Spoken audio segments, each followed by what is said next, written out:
mundo em si é inacessível.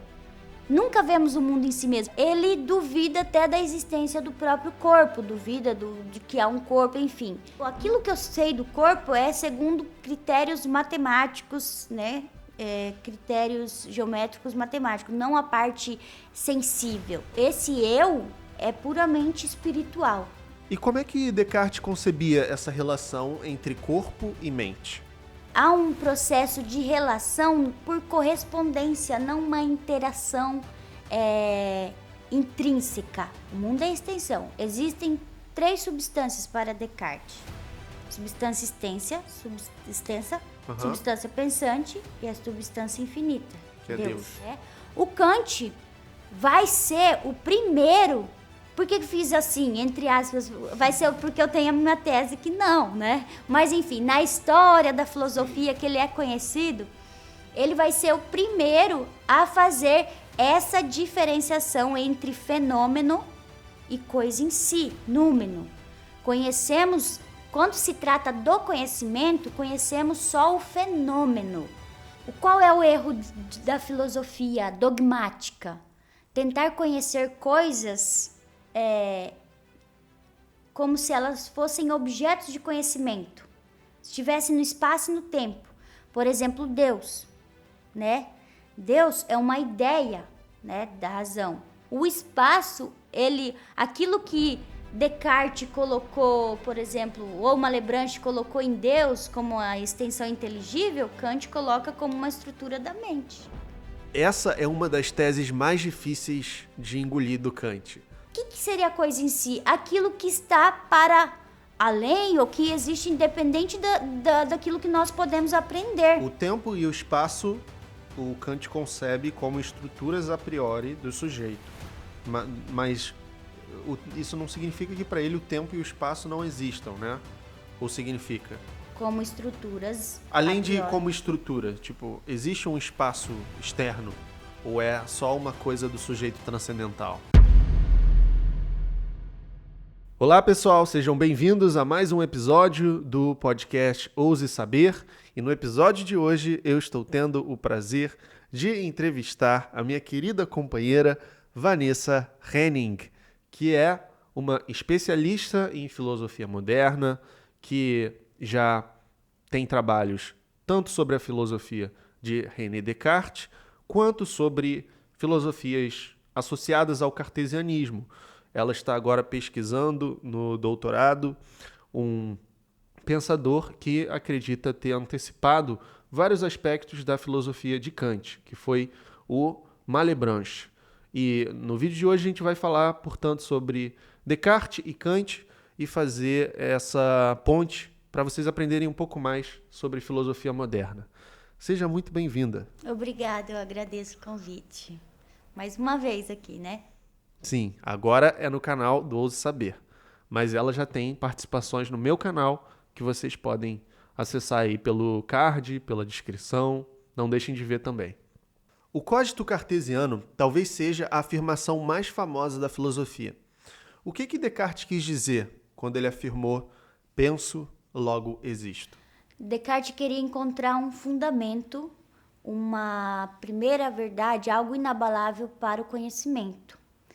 Quando ele chega ao eu penso, né, ao encontro do cogito lá nas meditações, por exemplo, ele quis mostrar que essa afirmação, penso logo existo, ela é inabalada no momento em que pensa, né, mas ela não depende de coisas exteriores para validar. Mas o que ele queria com isso? Ele queria fazer todo um processo de reconstrução da ciência, porque acreditava que a ciência, com base em elementos da filosofia aristotélica, ela era passível de dúvida, né? Tinha a questão dos argumentos contraditórios entre os filósofos. E o que ele queria? Fazer todo o processo de reconstrução do saber. Ele utiliza da dúvida e daí ele, a partir da dúvida, pensa se era possível chegar a uma certeza, ele chega à certeza, o eu penso, logo existo, o sujeito. E é a partir desse sujeito que ele começa a investigar todo conhecimento. Ou seja, se existe uma outra verdade, algo que eu possa encontrar, falar a verdade do mundo, né, dizer com certeza a respeito das coisas, é a partir do meu pensamento, que é o cogito, né, o pensamento.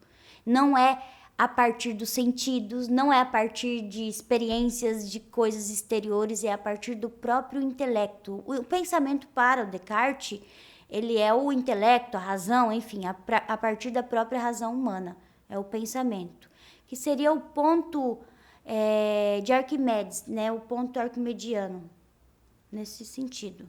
Então, quando ele fala eu penso, o eu aí não é um corpo.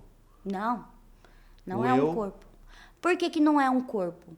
Primeiramente, como eu falei, ele queria fazer todo o processo de reconstruir uma ciência que não tivesse características da filosofia aristotélico-tomista, porque era uma ciência que passava por... tinha questões duvidosas. Os sentidos nos enganam.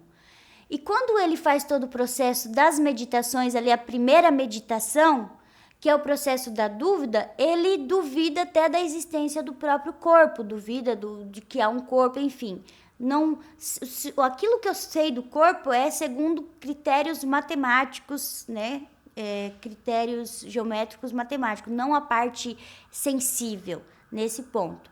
Então, esse eu é puramente espiritual, não é um eu corpóreo ou o eu como uma forma do corpo, né, que tinha na filosofia antiga, na filosofia medieval. Não, é um eu enquanto entendimento, pura razão. E como é que Descartes concebia essa relação entre corpo e mente? A relação entre mente e corpo é um dos grandes problemas da filosofia, no qual também Malebranche, que é um cartesiano, vai levar a sua radicalidade da distinção entre mente e corpo, né? Entre pensamento e extensão. Há uma interação, há um processo de relação por correspondência, não uma interação intrínseca. O que seria uma interação intrínseca para Descartes, para os cartesianos como Malebranche? Ver as coisas por si mesmas, ver as coisas, conhecer o objeto por si mesmo, né? Então, quando ele fala uma noção de correspondência, eu sinto na relação com o meu corpo, como se estivesse na correspondência do meu corpo, né? É nesse processo.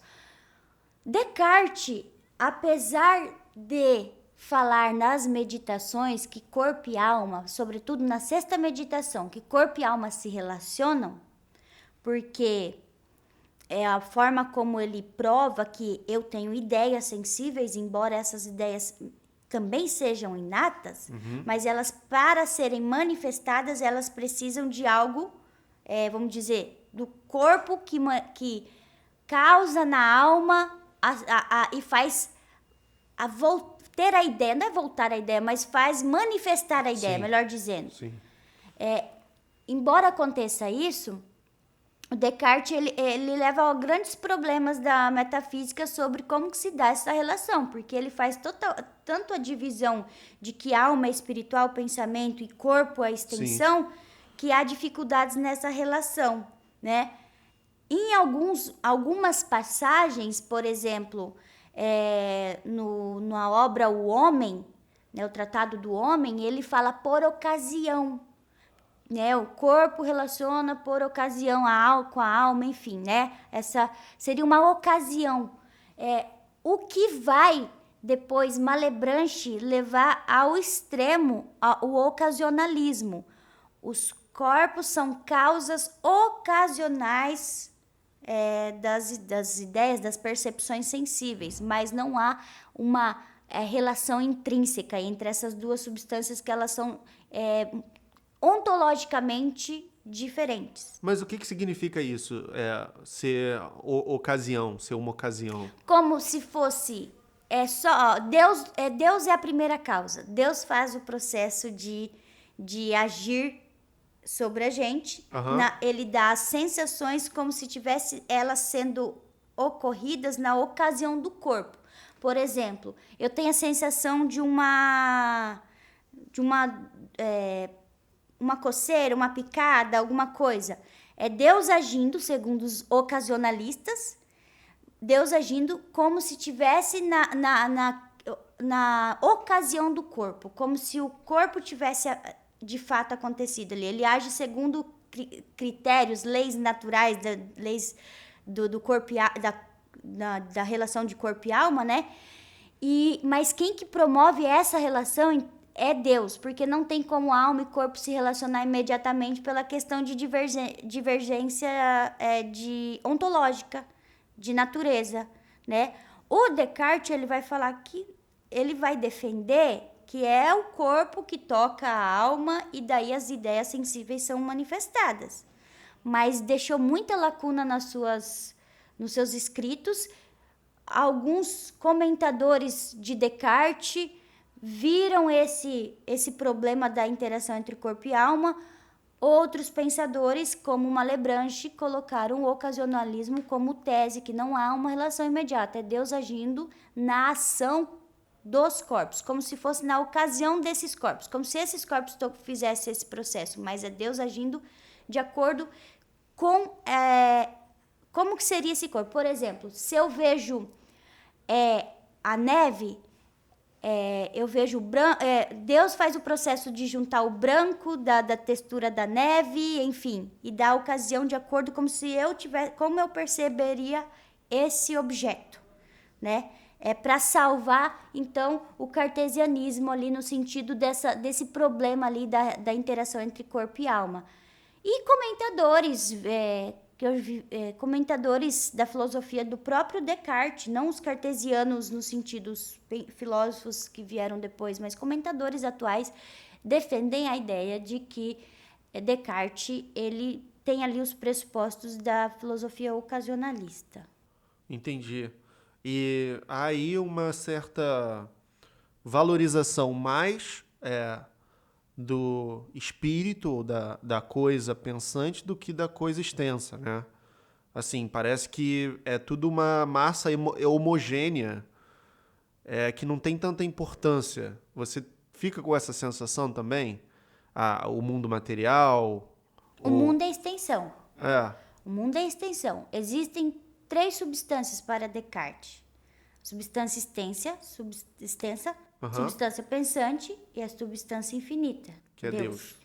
Ok. Quando fala extensão, o meu corpo, as coisas, os objetos no mundo, os outros corpos, enfim, qualquer coisa é extensa. É extensão. É tudo isso. mesmo... É como se fosse essa massa sem características sensíveis. Não tem. Porque as características sensíveis são modos de pensamento. Sentir é um modo de pensar. Então, tudo é do espírito. A extensão que nós concebemos como matematicamente geométrica, enfim, por critérios matemáticos e geométricos. E tem essa questão. O Descartes, ele tirou toda a particularidade da natureza, toda a individualidade, toda, vamos dizer, a característica de cada substância, forma substancial, né? O Aristóteles, por exemplo, ele entendia que cada substância cada forma substancial tinha sua característica própria. Sim. Né? Que define aquela substância. Descartes não, transformou tudo em extensão, no que entendemos como corpo. Sim, muito radical, né? Essa virada, como se ele tá de fato, né, recomeçando a filosofia, de certa forma, tá dando um reboot. E nesse processo, em algum momento, diante de tantas críticas que ele recebia, Descartes chegou a mudar o seu pensamento?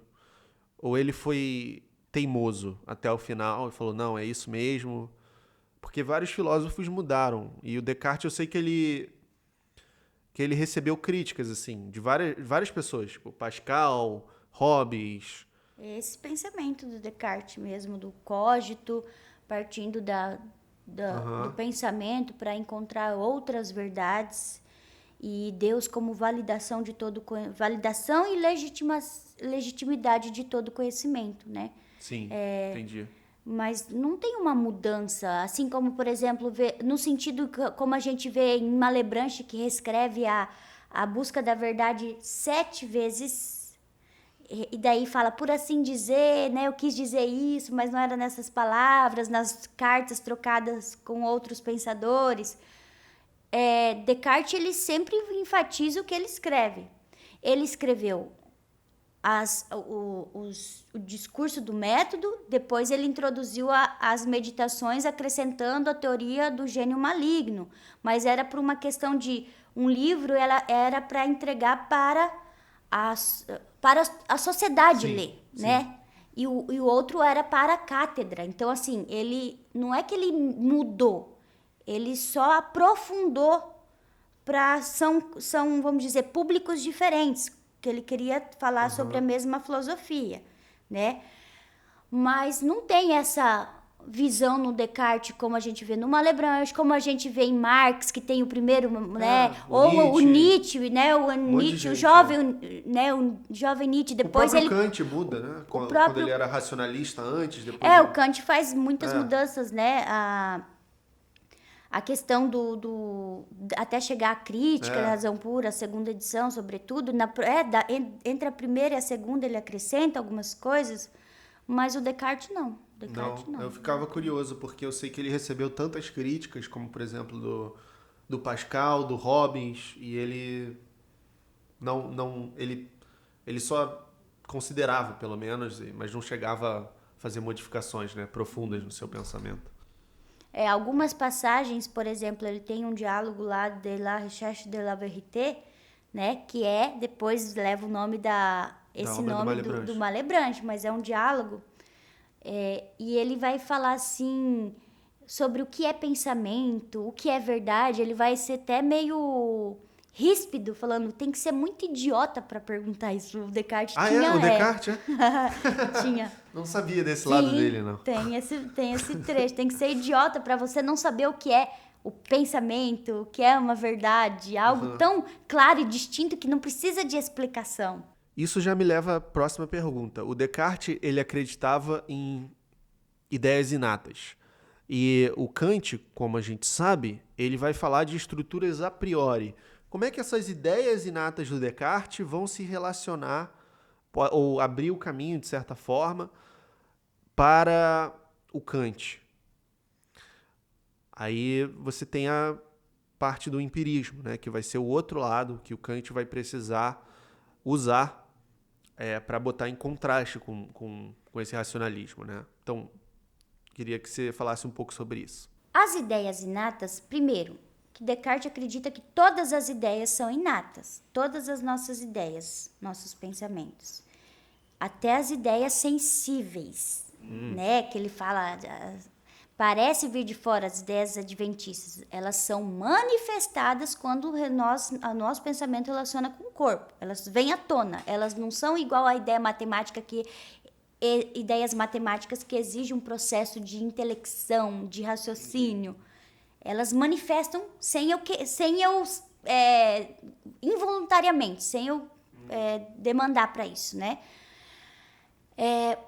As ideias, nós nascemos com ideias, né? Deus, quando nos fez, colocou nossas ideias no nosso pensamento, né? As ideias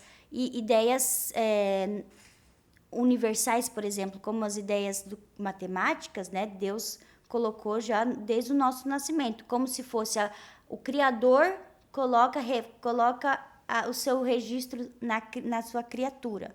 Então, nós já nascemos com todas as ideias, com todos esses conhecimentos e intelecções. E é nesse fato de ser ideias inatas, né? Nós já nascemos com todo o conhecimento, coisa que depois o Locke vai criticar. Não existem ideias inatas. Né? O conhecimento parte da experiência, a mente é como se fosse uma tábua rasa. Sim. Né? Não, Descartes não. Nós já nascemos com todo o conhecimento, todas as ideias. Algumas ideias vêm à tona em nossa mente sem que nós, vamos dizer, precisamos fazer um exercício, como as ideias sensíveis.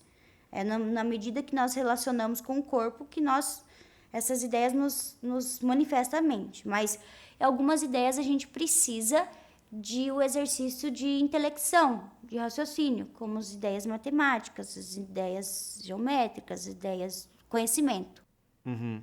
É interessante que, se você parar para pensar, esse debate entre racionalismo e empirismo, ele é muito parecido com um debate que parece onipresente na história da filosofia, que é o debate que já acontecia lá atrás entre Platão e Aristóteles.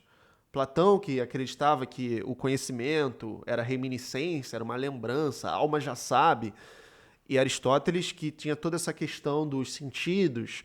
Mas é claro que há uma diferença, né? Porque quando você vai na filosofia moderna, você vê que eles são mais radicais que Aristóteles.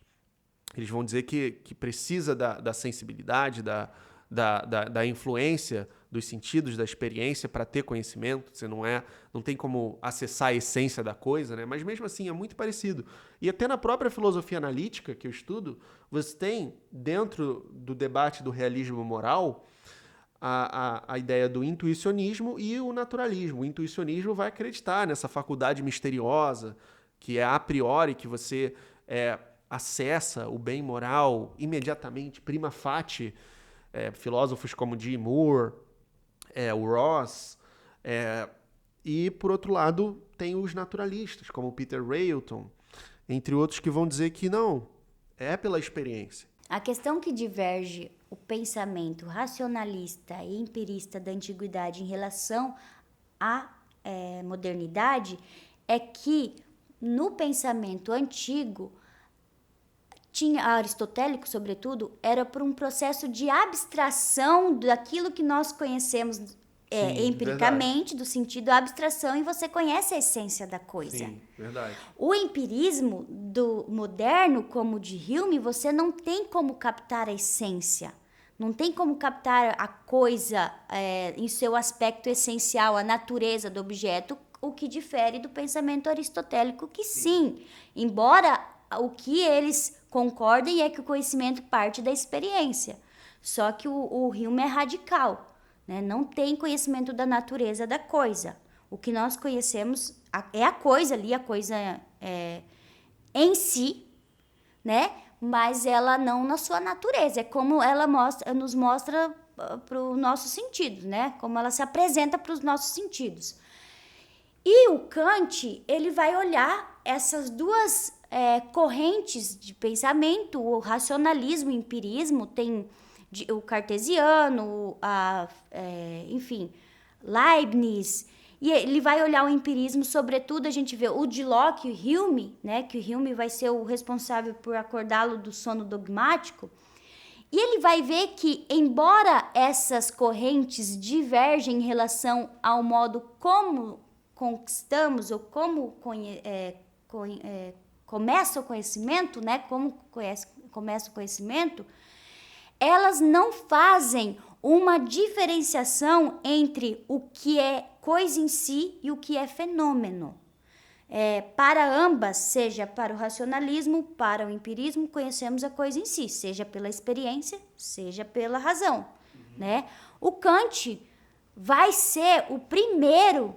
Por que fiz assim, entre aspas? Vai ser porque eu tenho a minha tese que não, né? Mas, enfim, na história da filosofia, sim, que ele é conhecido, ele vai ser o primeiro a fazer essa diferenciação entre fenômeno e coisa em si, númeno. Conhecemos, quando se trata do conhecimento, conhecemos só o fenômeno, né? A coisa em si é aquilo que e existe independentemente daquilo que nós podemos captar pelas nossas faculdades a priori, que são inatas. Então, é nesse ponto que o Kant vem fazendo essa diferença. Não é coisa em si. O que conhecemos é fenômeno. Por que fenômeno? Porque quando a gente conhece, o conhecimento, ele é o quê? Ele é moldado pelas nossas estruturas a priori. É aquilo que o que chama de inato, né? De estruturas que são antes da experiência. Nós temos estruturas mentais na nossa mente, que determinam o modo como o objeto vai ser percebido e vai ser conhecido na medida em que o entendimento vai formular a partir disso conceitos para nós pensarmos esses objetos. Opa, pausa rápida aqui. Pessoal, se você ainda não está inscrito, se inscreva no canal do podcast. É muito importante que ele alcance mais inscritos para mais pessoas assistirem a essas importantes discussões acadêmicas, essa divulgação filosófica e científica que eu faço por aqui com convidados de altíssimo nível, como a Vanessa. Então, já deixa aí sua inscrição e já compartilhe para pessoas que possam se interessar, se inscreverem também, deixarem seus likes. E se você está gostando desse episódio especificamente, se te interessa essa discussão de filosofia moderna, corre lá para o meu canal, Matheus Benites, e se torne membro, porque vai ter um curso sobre empirismo, tá? Em que toda quarta-feira eu vou lançar uma aula nova sobre Locke, sobre Berkeley, sobre Hume, sobre todo esse contexto clássico e os seus desdobramentos da discussão do empirismo após Kant, os seus desdobramentos na filosofia contemporânea, com Quine, com outros filósofos bem mais recentes. Então já corre lá e assine o canal para fazer esse curso se esse assunto te interessa. Voltamos ao episódio. Então, ele faz essa diferença. E o que seria a coisa em si? Aquilo que está para além ou que existe independente daquilo que nós podemos aprender. A gente pode falar do mundo, fazer ciência da natureza, segundo aquilo que nós podemos captar dela. Captar, ou seja, segundo as estruturas da sensibilidade, o espaço-tempo. Aquilo que não está no espaço e não está no tempo já não tem como perceber, porque daí foge da estrutura da mente. E segundo também, depois desse processo das sensações, a sensibilidade ser afetada e trazer esse múltiplo que dentro do espaço-tempo, o entendimento vai organizar esses conteúdos e vai formular conceitos a respeito deles, né? E direcioná-los a categorias seria isso, né? Ou, enfim, estruturá-los segundo categorias, melhor dizendo. Então, é nesse ponto o que o Kant fala de ideias, o que seria inato no sujeito. Inato seriam as estruturas a priori da mente. Não são ideias como em Descartes, né? Não são das ideias, são as estruturas. Por quê? Porque o Descartes ele fala que o conhecimento ele independe da experiência, né? Então já tem todo o conhecimento de forma inata. O Kant ele vai falar, sem a experiência, as estruturas ficam vazias. Elas não estão ali já formuladas como se fosse no sentido platônico, eu já tenho a ideia disso, a ideia daquilo, ou já tenho o conhecimento. O Descartes vai ter essa visão. O Kant vai falar, por exemplo, eu tenho o espaço como uma forma pura da sensibilidade, o sentido externo, né? Se eu não apreender coisas, o conhecimento não partir da experiência, não vai ter como essa estrutura, essa sensibilidade no qual o espaço faz parte, como uma forma pura dessa sensibilidade, ser, vamos dizer, preenchida, né? O espaço em si ali, o espaço em si que eu digo, não em si no sentido número, mas o espaço ali, ele precisa do conteúdo da experiência para o conhecimento. Tanto é que o Kant começa ali na introdução, né? Na introdução, ele fala da crítica da razão pura, todo conhecimento começa com a experiência, mas ele não fica na experiência.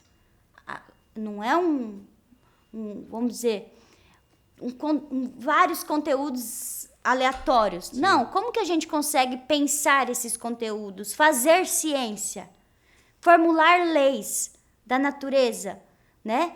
Isso porque nós temos estruturas a priori para isso. Mas tudo aquilo que ultrapassa a sensibilidade, que está para além, que não está no espaço e o tempo, a gente não pode dizer e não pode formular conhecimento. O tempo e o espaço, o Kant concebe como estruturas a priori do sujeito. Mas isso não significa que para ele o tempo e o espaço não existam, né? Ou significa? como estruturas. Além a de priori. como estrutura, tipo, existe um espaço externo? Ou é só uma coisa do sujeito transcendental? O espaço é é algo do sujeito transcendental. Caraca, isso é talvez o ponto do Kant que eu acho mais difícil de absorver, assim. Não existe o Um deles, espaço em si. Caramba, O mas não é espaço- tão trivial o espaço, tipo...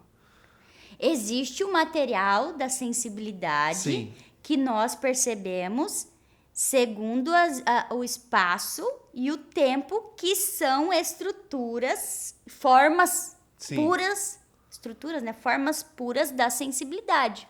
O espaço, aquilo que Descartes colocou, por exemplo, ou Malebranche colocou em Deus como a extensão inteligível, Kant coloca como uma estrutura da mente. Essa é uma das teses mais difíceis de engolir do Kant. Porque o espaço ele é tão trivial. Eu entendo que se a gente pensar, por exemplo, no tempo, o tempo é uma forma da mente humana. Ele não existe de verdade, passado, presente e futuro e tal. Faz mais sentido. Só que o espaço ele é uma coisa tão óbvia pra gente, sabe? Que é difícil de engolir essa ideia. Mas eu entendo que, num sentido, a coisa em si pode ser algo totalmente outro. Que mesmo dizer que ela é espacial já é lê-la de uma forma já filtrada pela mente humana. Isso não quer dizer que não exista nada, que o conhecimento ele totalmente é uma ilusão ou uma construção do sujeito no sentido só existe na minha mente. Tudo. Pois é. Vira quase o solipsismo do Berkeley, Não, né? não, de não, alguma não. coisa assim. Longe disso. Tanto é que o Kant, para a segunda versão da Crítica da Razão Pura, ele tem um texto que ele acrescenta, que é a refutação do idealismo. Idealismo material de Descartes, né? Que ele fala do idealismo problemático ou material de Descartes. Porque Descartes ele faz esse processo que prova a existência do mundo, mas é difícil. O Kant ele vai falar, não, para eu me perceber também, existe a coisa, existe. Ele não põe nem em dúvida a existência do mundo exterior. Sim, entendi. Ele não coloca em dúvida Claro. a existência do mundo exterior. Claro, faz Mas sentido. o mundo exterior, ele não coloca, porque ele é condição, a coisa em si seria a condição, a gente chama de mundo exterior, enfim, aquilo que está fora do sujeito, a coisa em si. Sim. Ela nunca é captada tal como ela é em si mesma. O que daí? Ela vamos dizer, ela passa pelo filtro Sim. da nossa mente, que é segundo as estruturas da sensibilidade, e Entendimento. depois o entendimento para pensar essas coisas. Mas entendi. o primeiro viés é a sensibilidade. A coisa em si, o que está fora, tipo, é um mundo, não no sentido aristotélico, é uma cadeira, é uma Sim, árvore sim. com suas características. Não, eu sei daquilo conforme as minhas estruturas podem dizer e captar do mundo. Como é o mundo em si, independente do pensamento, essa coisa desconhecida, eu não sei. Até dizer que ela é espacial, né? Já é lê-la a maneira Ler a maneira humana, né? Do segundo sujeito, as formas puras da Porque sensibilidade. pode ser que a coisa em si seja uma coisa totalmente outra. Pode ser. E o Malebranche já falava assim, não me importa o que é esse mundo em si, essa coisa. Quando eu falo extensão, é porque essa é a condição para eu conhecer a matéria. Mas o mundo em si, o Malebranche 100 anos antes já falava, o mundo em si é inacessível.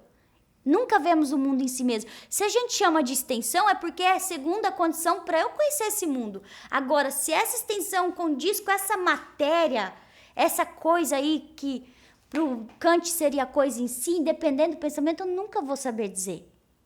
Eu só vou saber dizer do mundo e fazer ciência desse mundo segundo aquilo que a minha mente é capaz de captar desse mundo. Pode ser que tem muito mais coisas. E tem, né? Tipo, a gente não vê, por exemplo, ondas sonoras, né? A gente esquece que a luz, por exemplo, é uma partícula, né? E a gente não vê as ondas flutuando, tem muitas coisas que a gente não acessa. Né? Os animais, por exemplo, têm o olfato muito mais aguçado. Nós não conhecemos certos sons, certos cheiros, né, que animais conhecem, têm percepção do mundo, né? Nós vamos fazer ciência daquilo que nós podemos captar das coisas. Pode ser que essa coisa em si, inacessível, ela seja muito mais, enfim, ou bem diferente daquilo que nós captamos dela. Mas como que nós fazemos ciência? Nós fazemos ciência daquilo que o sujeito coloca no mundo. Aquilo que o sujeito vê e percebe do mundo. Por isso que o Kant, mas o que Kant diferencia? Kant não é um empirista, embora ele fala, conhecimento começa com a experiência. Não tem outra via. Conhecimento. Quando a gente fala de conhecimento, não vamos entrar em outras questões, né? A questão da ética, a questão que daí são outros, né? Mas o conhecimento, no que tange ao conhecimento, o conhecimento parte da experiência, mas ele não fica só na experiência. Então é isso que ele faz, não é um empirista, ele junta o empirismo e o racionalismo, não é também só juntar. Ele junta essas duas, vamos dizer, correntes, no sentido de mostrar que o conhecimento, a gente precisa ter experiência, a gente precisa ser afetado pela coisa em si. A gente é afetado pela essa coisa. Mas como conhecemos, aí é segundo essas estruturas inatas a priori da mente. Como ela é, jamais saberemos. A gente só sabe o que é aquilo que a gente põe nas coisas.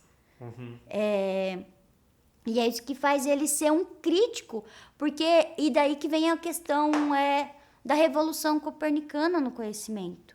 Né? Ser um crítico. O sujeito não se regula mais pelos objetos, seja mostrando que é somente pela via razão, somente que é pela via da experiência. Ele vai falar que é o objeto que se regula pelas estruturas do sujeito, né? E quando ele faz essa junção do empirismo e do racionalismo, mas ele coloca o seu criticismo. Por que ele diferencia? Porque ele não só junta, não conhecemos a coisa em si, seja pela razão, seja pela experiência, como acreditavam os racionalistas e os empiristas. Sim. Não, a gente tem que fazer um tribunal da razão, da própria razão, sobre si mesma. A gente conhece aquilo que a gente pode perceber do objeto, os limites e condições de possibilidades do conhecimento. Daí ele vai falar que o conhecimento é fenomênico. Né? O conhecimento ele não é do objeto em si mesmo, a gente não tem acesso a isso. E isso que a gente pode conhecer, isso se estende também às tecnologias humanas da ciência, né? Por exemplo, tem coisas que a gente não pode conhecer a olho nu, mas que o microscópio pode ajudar. Isso faz parte do que ele está falando, né? Tipo, as únicas coisas que não fazem parte são coisas que estão além do espaço e do tempo. Seria isso. Por exemplo, qual é o erro da filosofia dogmática? Tentar conhecer coisas como se elas fossem objetos de conhecimento, estivessem no espaço e no tempo. Por exemplo, Deus, né? Deus é uma ideia, né, da razão, né? E tentar conhecer objetivamente essa ideia, dar tipo como se fosse esse conhecimento, essa ideia de Deus ter uma representação, né, como a gente vê no conhecimento sensível, né? Daí ele vai falar das antinomias da razão, os problemas de tentar conhecer coisas que não estão dentro do espaço e do tempo, porque todo conhecimento ele parte da sensibilidade. Quando fala de um sujeito, conhecer o sujeito enquanto alma imortal, eterna, enfim, eterna não, imortal, tentar conhecer certas ideias que ele fala, as ideias da razão, como se fosse conhecimento que partissem da sensibilidade, que ele fala, conhecimento só é aquilo que parte da sensibilidade. E daí é estruturado pelas condições do sujeito ali, né? Mas como Deus não está no espaço e tempo. Deus não é apreendido pela sensibilidade. É uma ideia da razão, uma ideia reguladora da razão, né? Mas ela não pode ser objeto de conhecimento, porque quando se trata de conhecimento, segundo Kant, é aquilo que vem da sensibilidade. E aquilo que vem da sensibilidade já é um filtro, porque eu só posso captar do mundo aquilo que está dentro do espaço e do tempo. O que está fora não posso fazer com conhecimento. Agora pode falar um pouco então sobre esse filósofo que você está estudando, que antecipou certos aspectos de Kant, o Malebranche? Essa é a minha tese. Primeiramente, que ele antecipa a questão do sujeito transcendental, né, e a questão da refutação do idealismo de Descartes. Claro, vou entrar por questões bem problemáticas, né, estou desenvolvendo. Mas é o Malebranche, o filósofo Nicolas Malebranche. Eu não lembro quando ele nasceu, 1600 e alguma coisa, ele morreu em 1715. Quando Descartes morreu, ele era adolescente, alguma coisa assim, né? Então, assim, ele é um filósofo cartesiano, mas com uma formação teológica baseada no pensamento de Agostinho, né? Ele fazia parte da comunidade de eclesiásticos de oratória. Mas só para contextualizar, porque ele quer fundar uma teologia racional. Só que ao mesmo tempo que ele quer fundar uma teologia racional, ele considera a filosofia de Descartes a maior representação do cristianismo para a época. A questão do dualismo, corpo e alma, a alma é puramente espiritual, Deus como o criador do primeiro movimento ali. Mas o Malebranche, ele acha que a filosofia de Descartes, ela tem um problema, um certo ateísmo ali implícito, no sentido de dar todo o poder e possibilidade ao cógito. Deus serve para legitimar minhas ideias, fica lá distante, para dar o primeiro movimento às coisas, depois as coisas permanecem nesse movimento contínuo, né? Elas têm força própria, e o Malebranche ele vai radicalizar isso, que não, o cógito verdadeiro, o único cógito que pode conhecer as coisas tais como elas são em si mesmas é o cógito divino, a razão universal. Mas o que é o meu propósito com ele, né? Um filósofo, um teólogo ia aproximar com Kant. Kant chamaria ele de dogmático. Sim. Não, Kant falou jamais, né? Mas é mostrar que à medida que ele dá todo o poder de inteligibilidade, de conhecimento às coisas em si, ao cógito divino, ele coloca um cógito humano, um cógito sensível, fadado ali à percepção da correspondência com o seu corpo. Um cógito que é empresta das ideias divinas para poder pensar algo, né? Só que ele faz toda uma crítica que o conhecimento de si mesmo, a alma não conhece a si mesma em sua total identidade, natureza, como defendia o cógito cartesiano, né? Era defendido. Não, ele faz a análise do cógito fadado a temporalidade ali. Ele não usa termo espaço-tempo no sentido kantiano, porque ele muito antes do Kant, né? Mas ele vai dizer que é um cógito sensível, que não se conhece a não ser à medida em que é afetado pelo mundo. Ele precisa do exterior para poder pensar, para poder despertar o pensamento. Não é um cógito autônomo como o cógito cartesiano, é um cógito limitado à relação com o seu corpo, porque o Descartes parece que ele não tem essa limitação. Sim, não tem. Não tem, né? O Malebranche ele vai mostrar que é um cógito situado. O Merleau-Ponty, que é um fenomenólogo, né, contemporâneo, escreveu A Fenomenologia da Percepção, o livro mais famoso dele, entre outros. Ele tem um livro que ele fala sobre o Bergson, o Malebranche, e ele diz que Malebranche é o primeiro a iniciar a filosofia do irrefletido, que vai para as questões ali da fenomenologia, a questão da intencionalidade, né? Também pode-se dizer que o Malebranche começa. Então, eu estudei esse pensador no mestrado para criticar, porque ele critica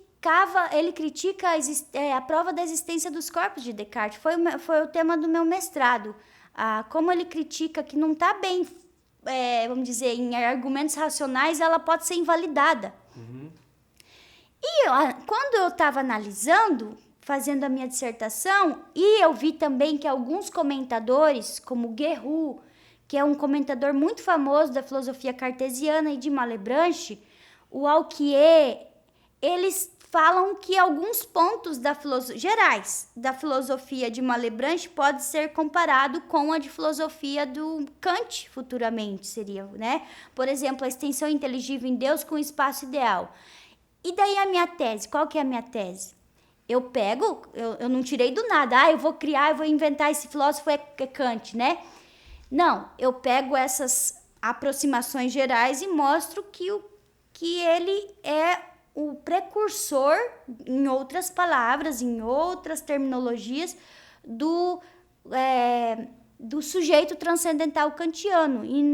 E tem essa questão do texto da refutação do idealismo material de Descartes. Ele seria o precursor, ali antes do Kant,